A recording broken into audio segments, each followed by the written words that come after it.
Mr. Beasts of this world aren't always very reflective of a lot of what's going on YouTube. For me, I always think about YouTube, niche is king on YouTube. The creator mindset is about fail fast, right? It's not a problem that a video has only generated a couple of thousand views, but the fact is that the data's there to tell them why they've failed, and they can go and immediately address that on their next video. Actually, spending vast sums of money over long production cycles to create a piece of content for YouTube, that's not worth your time. You're not going to get the return you want on that. What are the key risks then, do you think, for broadcasters and producers that are not adapting to this shift? I think the risk is...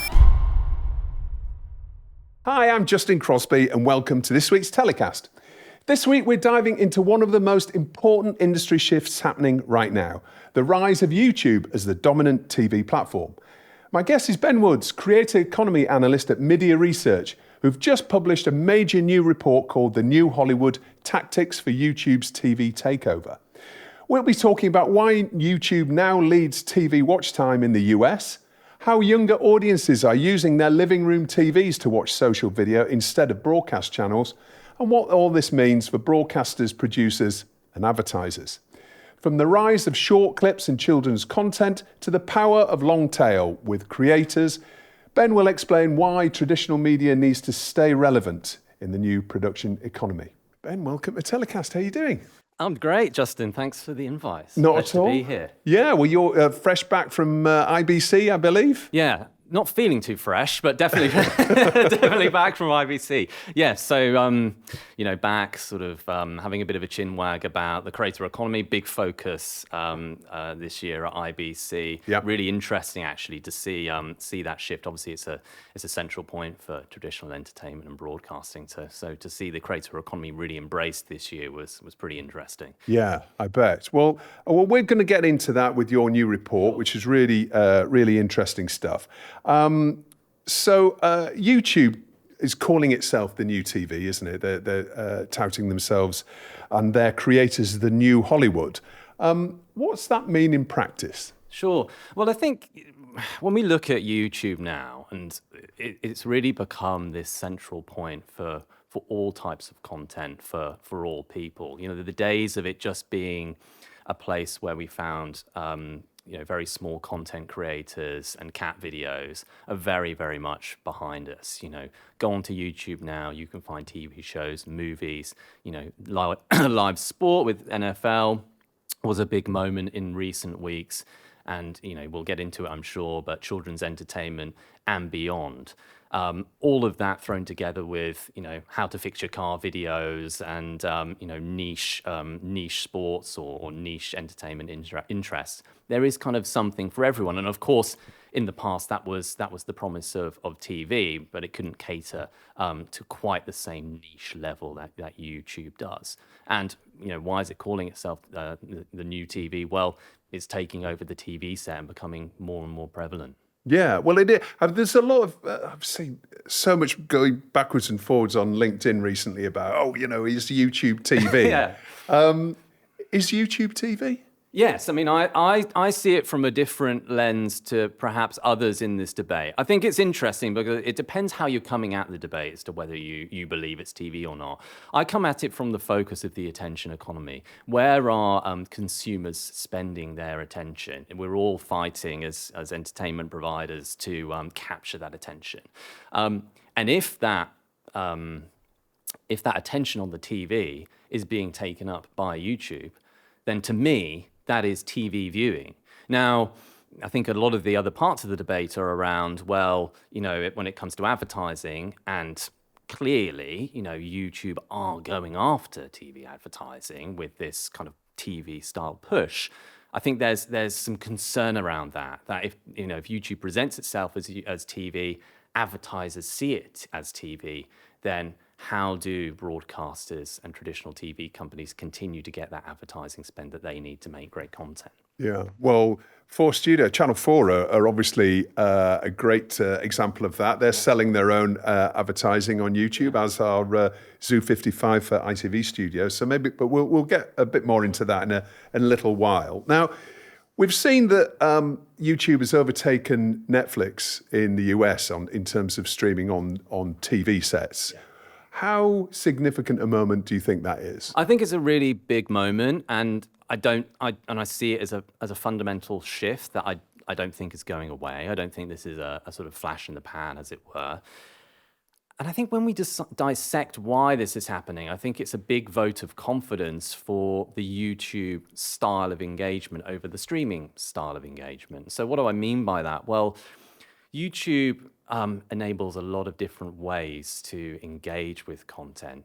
You know, you've obviously got the algorithm, which is serving you things based on your niche interests. That's actually a great form of lean back consumption because it's giving you what you want, and then you don't have to make your mind up. You just start watching. The doom scroll. Yeah, exactly. And obviously, it's also giving us this lean through engagement, as we call it. Well, what does that mean? Well, we're able, if we want to get into the comments, engage with a community around content. We're able to find a community around content.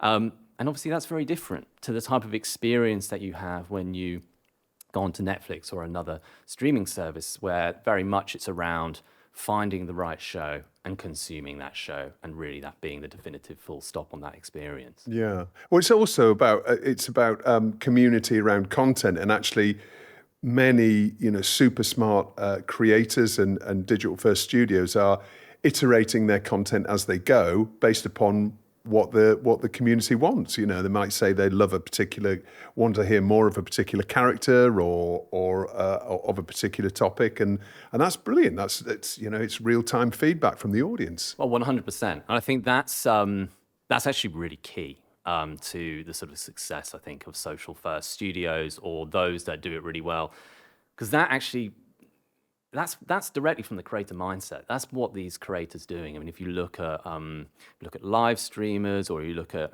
very successful YouTubers, they're publishing, and then they're deep in those analytics. They're looking at, well, where are the peak engagement times? Where did it drop off here? Why did I lose some engagement here? Or where did things really pick up? These guys aren't just creating content. They are, the audience analysts and specialists for their own areas. And that's what makes them so successful. And so I think that is a bit of a shift in mindset, because actually, I suppose in the past, it was a lot of, we come up with a creative idea, we put it out there, it's quite a long cycle production-wise, then we get the audience feedback from the critics or what have you. How did it go down? Oh, good, okay, a bit more of that then thanks, or not so good, what do we need to do? Well, if you're a creator, this content's going out, and then the next day you're looking at the analytics, and you might change your tack in 2 days' time for the next piece of content that you're putting out. So that level of flexibility and responsiveness is a lot quicker. Yeah.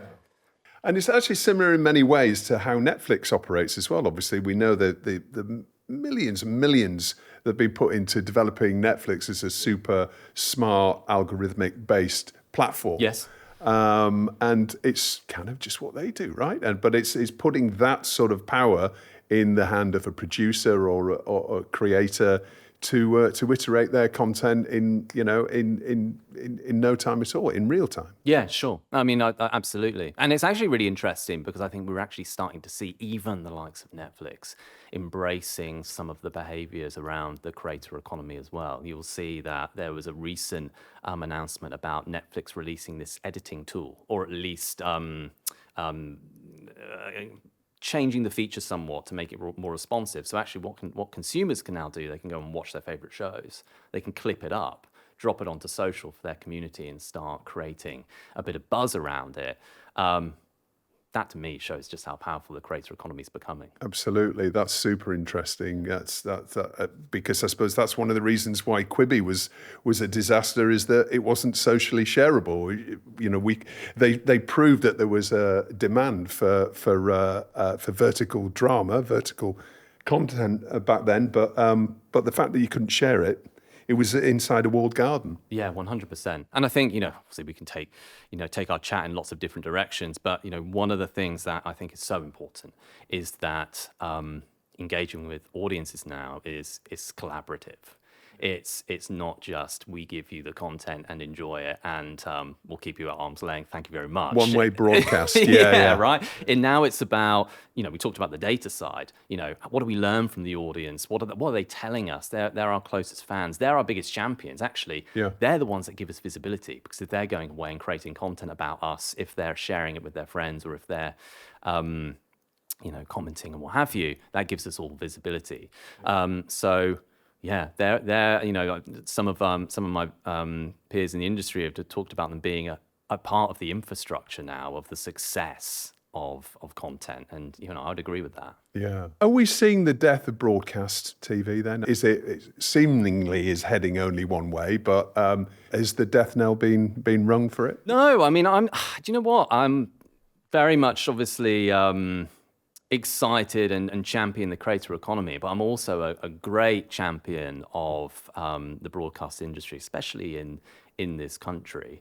And we're going through a period of transition. We've been going through that period of transition for a while. It's called the shift to streaming, and we can watch things live through streaming now. We can catch up through streaming now. Yes, the linear channels, albeit they're cash generative and very lucrative still for the broadcast industry, they will lose their relevance in time, and part of that is to do with this, just the shift in the way that young consumers are consuming content, right? But younger consumers who are consuming social content, they're also consuming a lot of streaming content on the likes of SVOD, AVOD, BVOD platforms, and the likes of broadcasters. So this isn't something to be gloomy about. This is another opportunity to engage, I think, a slightly different type of audience, and it's really important to engage that type of audience, but it's also important to realize that, there still remains a really important business over here, in the streaming world, which, these guys are going to dominate and occupy. Yeah. Well, you're talking about shift. Let's look at some of the data from your report. So the data shows that 16 to 34-year-olds now rank social video as their second biggest use of the TV set behind streaming, while live broadcast has dropped into third. How fast is this shift happening? Well, it's here and now, basically. The interesting thing about that data is actually when you look at it from an average consumer point of view, broadcast is further up. It's further up the tree, and with social, older consumers, presumably, because older consumers are pulling that up there, because they're still professional, preferential way, should I say, of consuming content. But when you look at younger consumers, that isn't the case, and you have to make the assumption that a lot of those behaviors which are being ingrained in them now will carry through to when they become older, basically. And it's 16 to 34-year-olds. That's already a significant portion of that younger audience. So it's here and now. It's happening now. So it's really important to get your strategies in order to make sure you're catering to both that social and streaming side of the market if you want to reach these people. Yeah. Well, let's I'm going to pull out another stat here, and this is in the UK specifically. 35% of 16 to 19-year-olds now use the TV set primarily for social platforms, compared with 25% watching live broadcast. So what's this telling us about that group, that 16 to 19-year-old demographic? And the interesting thing about this report was that one of the things we were able to do was we were actually able to take and create a segment. So we were able to create a segment of watchers of social platforms on TV. Now, what that meant we could do was look at all the different sort of behaviors that they engage with. And I think, with that younger demographic, it just shows that that's key to them in terms of how they reach content now. And then when we looked at that segment, we realized what's really driving that is YouTube. It is that YouTube phenomenon. We know obviously that, while TikTok has a smart TV app, it's not quite at the same level as YouTube. And I think YouTube has really captured engagement in a number of different ways. Is Twitch anywhere on the scale there? Twitch, actually, no. It's Twitch remains quite a niche level of kind of penetration wise. It's mainly kind of PC based around gaming, and people are obviously there's lots of other genres that people are consuming content, but gaming remains the dominant. Gaming remains the dominant way of consuming content on there for sure. You know, you do have things like kind of IRL streams, and music is actually becoming really big on Twitch now too. In terms of that smart TV or TV cut through, it's YouTube. It's YouTube. Yeah. Okay.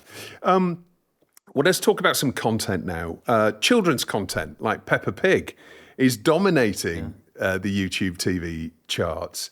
What lessons can broadcasters and producers draw from that then? Yeah, I mean, well, it's quite remarkable, and it just shows. You know, I think children's content was one of the really early adopters of taking this kind of strategy forward, and it says a lot about the audience that are watching on YouTube. That we've got a lot of very young audiences who are growing up now with this type of content, and not just this type of content, but the way in which the platform operates. Which there's plenty of unique features to YouTube that perhaps aren't the same as a Netflix. But if I take something quite similar, and I'm sure you've talked about it on this podcast before, but something like Bluey, if you look at what BBC Studios have done with the likes of Bluey, they've really leaned into that sort of creator approach. So this isn't about just putting up an episode of Bluey or Peppa Pig. This is about, okay, how do we then recut that into clippable moments that can target a specific demographic? One of the great examples I loved about the Bluey strategic approach was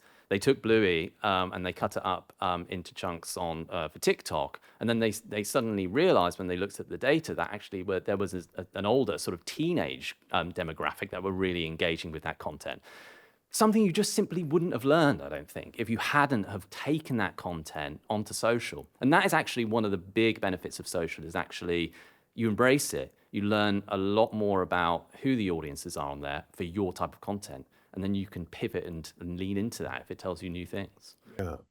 Well, let's talk about the strength of YouTube as well then. Now, we are obviously always talking about Mr. Beast and Sidemen and some of these huge superstar creators and creator brands out there. But its real strength really lies in this long tail of creators. These hundreds of thousands, in fact millions of creators who have got, they may not have the 20, 30 million subscribers, but they may have, 100, 200,000 really healthy, engaged communities.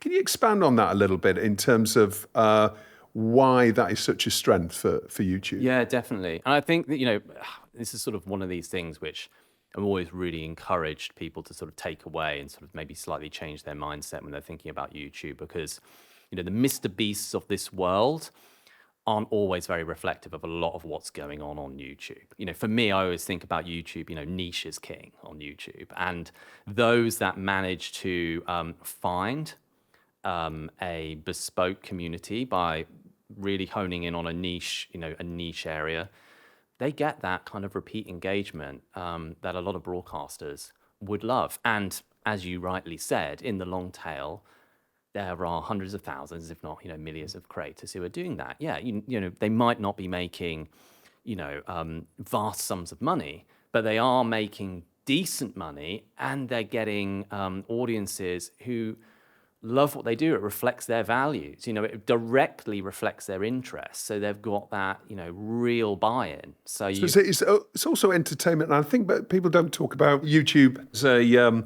educational service as well, right? Obviously, yeah, we can use YouTube to find out how you hammer in a nail into a particular type of, wall or whatever. But it's also about, people discover new creators, new content by searching.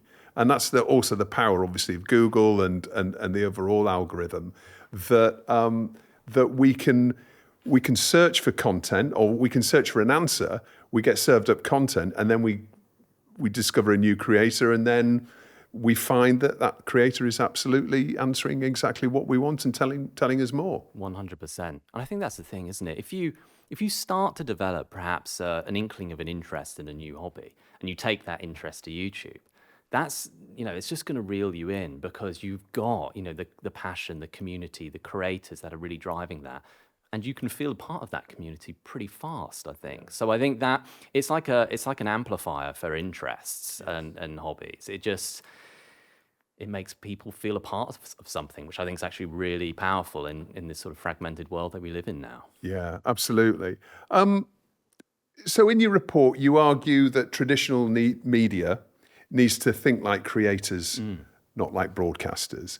What does that mean in terms of production and the overall future for traditional media? Sure. Well, I think, we touched on it a little bit, which is this idea of, you've got to start thinking about audiences as a collaborative partner and a bit more of in more of a way like that, rather than just someone who you're serving content to. I think that's important to think about straight away. But also, it's about finding a way to produce content that is fast and flexible too. It's not going to be easy, to create sort of social first content right from the outset. I actually think one of the interesting things about the Channel 4 approach, which was they took a lot of content that was already there on broadcast onto YouTube, and they built an audience, they built a following, and then they sort of split up clips, they repackaged things, they really sort of learnt their way in terms of how to really engage with that community, and then they started commissioning sort of social first pieces of content, because what is sort of key on YouTube is to find your formula. What is your formula? What is your sort of secret sauce, which people are going to come back and engage with you? And then you need to be fast and flexible. So, actually spending vast sums of money over long production cycles to create a piece of content for YouTube, that's not worth your time. You're not going to get the return you want on that. It's about, I think, producing quickly, probably failing quickly at the beginning, learning and adapting. And if you do that, and you find that sweet spot, then I think you're off and away in terms of getting that advertising money. That's a really interesting point, that I think that traditional TV producers and the not just producers, the industry as a whole is almost allergic to failure. They're terrified of failure, whereas the creator mindset is about fail fast, right? And it's about learn, iterate. It's not a problem that a video has only, generated a couple of thousand views as opposed to the 50, 100, 200,000 or million that they were expecting. But the fact is that the data's there to tell them why they've failed, and they can go and immediately address that on their next video, and they can do that within 24, 48 hours or so. Definitely. And I think, the really interesting thing when people go on this journey is that sometimes it's not just about the type of content, that the reason it didn't really take off to begin with. It could just be it wasn't packaged in the right way, i.e. maybe you needed to break it up into some short clips. Maybe you actually, if you've got one social channel over here, maybe it wasn't right for that one. You needed to put it in this one over here. And actually you can sometimes take a piece of content, publish it 2 or 3 times, and it may be the third time is where you get it right, maybe with the right thumbnail or the right title, right? Right, metadata. Yeah. So actually it's all about, not being afraid of failure is really important. And actually the good thing, like I said, is actually, you can publish really engaging content on YouTube and it doesn't have to cost the earth. Yeah. So you're not putting all your eggs in one basket, to, use a cliche. Yeah. And there's so many AI tools there that can help you clip up content and, speed up that, what potentially feels like quite a scary proposition to produce the amount of content. I mean, you talk to Lad Bible or you talk to many larger social publishers, and the number of pieces of content that they talk about they're publishing a year or a week, it's thousands. And it's like, well, that is, it seems, just a possible mountain to climb. But actually, they're using ChatGPT, they're using Opus Pro, they're using all these different tools, Autopod to help edit, all of these. They can really speed up this process and automate a lot of it. And so, with those tools on board, then it doesn't seem quite so daunting. Definitely. The industry is kind of working in your favor now if you really want to take this kind of approach. And, actually one of the things that really fascinates me about where, creation and these creator tools are going is this idea now that actually one-man band type creators can kind of come together now through some of these AI type collaborative tools and almost create their own kind of mini studio and can produce content. So yes, a lot of when we see innovation with AI allows one individual or two individuals to do more work, But if you're looking to produce content at speed and engage at speed, then that's going to be helpful for you in the long run for sure. Yeah, absolutely. And I use it every single day Really? Yeah. for TellyCast. Absolutely. Coming back to Channel 4, you mentioned Channel 4. They're a great example, and we actually had Ofcom on the show a few weeks ago, and they were talking about traditional TV and broadcast TV is facing an extinction moment, Yes. and lots of different broadcasters in the UK have perhaps been slower off the mark than Channel 4 of going into the social first space. And why do you think that is? Because, I mean, Channel 4 have proven through data that they've brought new audiences to their content as opposed to it being cannibalizing. Do you think that's why these other UK broadcasters haven't made this leap yet? This fear of cannibalization? Yeah, definitely. I mean, that's I think the key worry around all of this and whether you should be so fast moving in this particular space.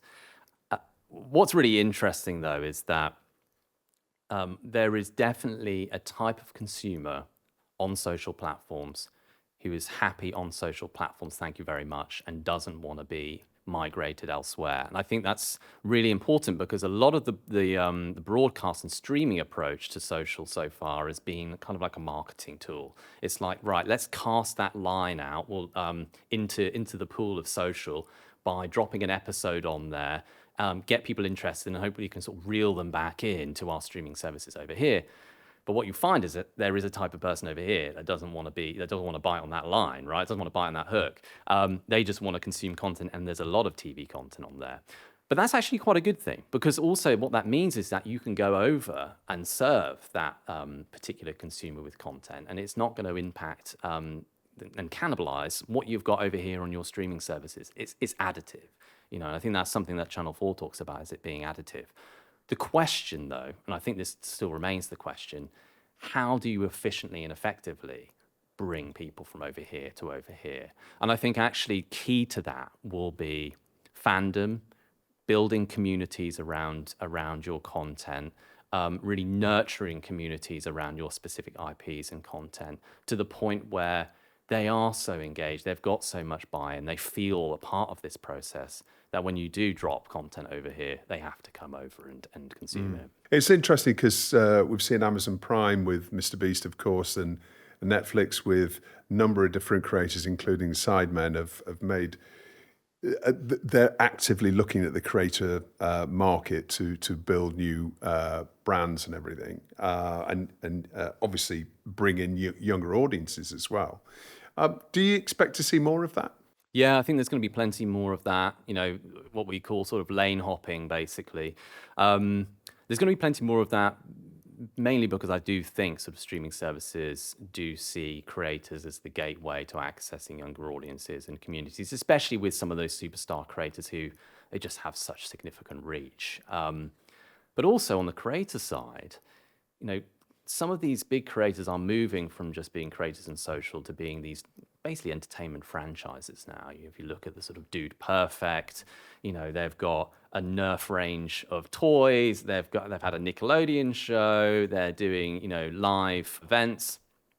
And so, when they're building out these franchises, if the opportunity to access a different type of audience on streaming is also attractive to them, you know. So I think there's going to be plenty more of this kind of lane hopping going around, and I think actually what we're going to see a lot more of as well is traditional TV type content, movie content, finding its way onto social too. What are the key risks then, do you think, for broadcasters and producers that are not adapting to this shift? I think the risk is you don't want to be invisible to a new generation of audiences. And there is so much content out there now. There's so many ways to be entertained out there now. And especially when, YouTube and the social platforms have this ability to cater to niche interests.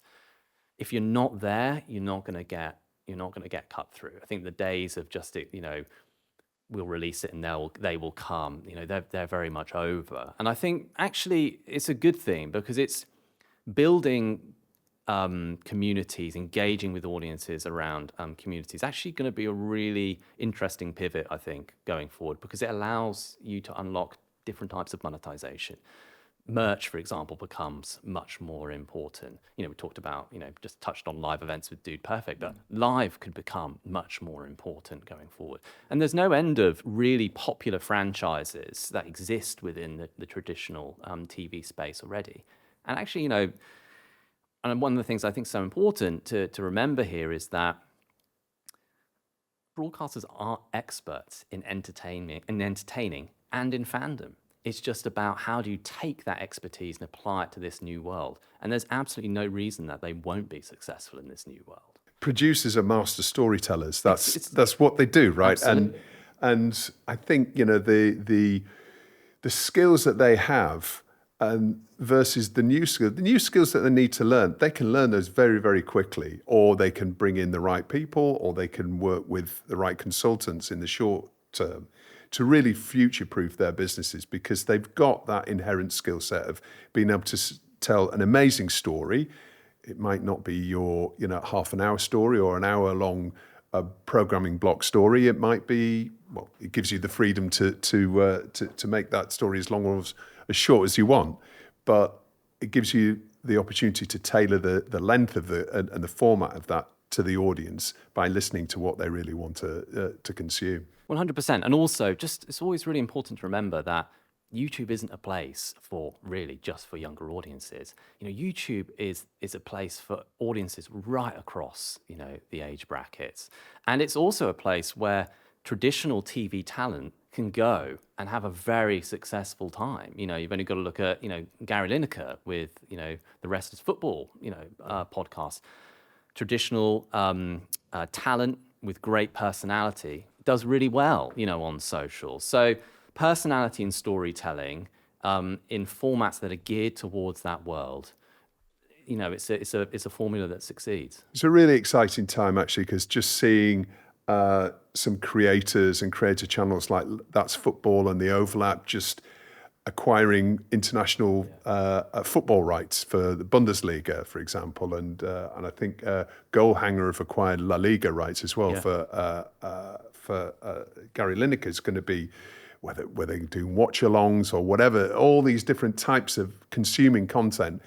Great for Bundesliga; it gives them new audiences.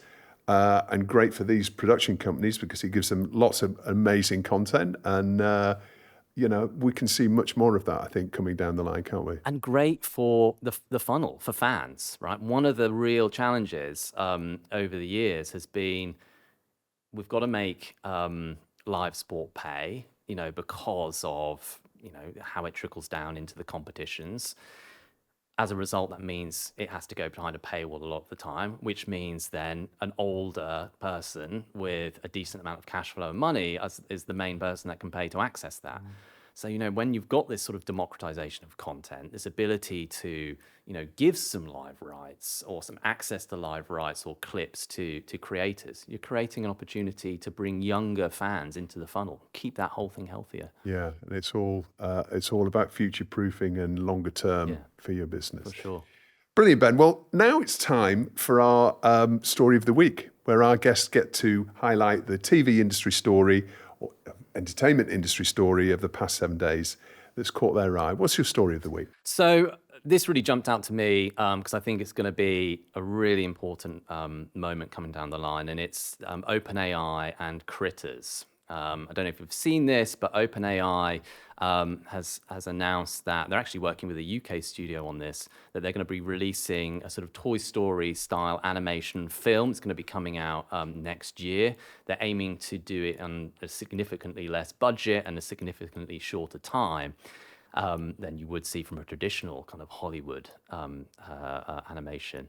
And it's going to be a really important moment to see what's the critical reception around this, what's the quality of this, can they achieve that level of cost reduction? And I think actually, even if, it's not well received critically, I think, Hollywood and elsewhere are going to be looking at this and thinking, okay, so how did they do this? Where can we save money? Yeah. And also, big tech now in the form of AI coming and looking at an entertainment in a really serious way. So what sort of role are they going to play going forward? So Feels like seminal moment coming down. Seminal moment coming down the line, I think. Yeah. And how about your hero of the week? Hero of the week. So slightly left field maybe for this audience, but I'm going to talk about a video game developer called Team Cherry, who have launched a game called Silksong. And I want to talk about this because I think it's created this cultural moment actually on social, especially within the video game community. And some of the tactics they used to do that, I think, were really clever. So this is a game which has been anticipated for a long time. No one really knew when it was going to come out. That because of that, there was all this community build-up of anticipation around when this was going to happen. It was suddenly announced it was going to be released a couple of months ago or last month. Huge amount of buzz around this, not just from those big fans of the previous title, and there was one that came before, Hollow Knight, but it really created a lot of buzz for people who didn't really know the franchise but wanted to be part of this moment. And as a result, we had this ripple effect across Twitch, across YouTube, of everyone playing this game as it came out at the same time. And one of the things I loved was I was watching a particular live streamer playing this game because I was intrigued. It's actually a really hard game, too hard for me to play. But one of the developers jumped into the chat on the Twitch live stream and was saying to the creator, I actually watched you talking about how much, you're anticipating this coming out. What do you think? And it was something that I think the video game industry does really well. They already see, I think, their audience as a community. Everyone in that chat loved that moment. The creator loved that moment because they were playing the game at the time. It's clipped up, it's then shared on social, and it creates another great piece of publicity for this company, for the game, and it's the sense that they are in touch with their community. So I would encourage people to go take a look at that. Even if you're working in the TVs, of course you're working in the TV space, because I think there are lessons to be learned there. Yeah, 100%. And finally, Ben, who or what are you telling to get in the bin? Well, this is such an easy target, but I'm gonna talk about my miserable time with budget airlines over the last couple of days. It wasn't terrible. I mean, both flights were delayed, going out to IBC, the conference, and coming back. But it's for me, I've fallen the trap every time of paying for the extra services and never ever get the rewards. So expecting to be able to put my thing in the overhead bin, having to put it about 6 rows down, paying for fast track access at Stansted, watching everyone go past as I can't sort of scan through the machine. Yeah, one day I'll get it right, but not this time. If they made the Eurostar vaguely affordable, it's like 300 quid return or something to go to Amsterdam. I mean, it just, the whole emissions stuff versus, green travel, that doesn't make sense, the UK or international travel, does it? Yeah, I think we're going to have to consider it next time. Yeah. Ben, thank you so much for coming on TellyCast. Fantastic to speak with you. Great new report. And go on to how can people access the full report then, Ben? Sure. So if you're interested in the report, you can go on to MidiaResearch.com, follow to the report section. You'll see it on there. Either that, or you can email me, ben@MidiaResearch.com, and I can talk you through the process of accessing it. All right, fantastic. Well, that's about it for this week's show. A big thanks to my guest, Ben Woods from Midia Research, for sharing his insights on the new Hollywood report. Don't forget you can catch up with previous episodes of TellyCast on YouTube and obviously on your audio app of choice. And while you're there, why not subscribe so you never miss another episode? I'm Justin Crosby. Thanks for listening. Stay safe.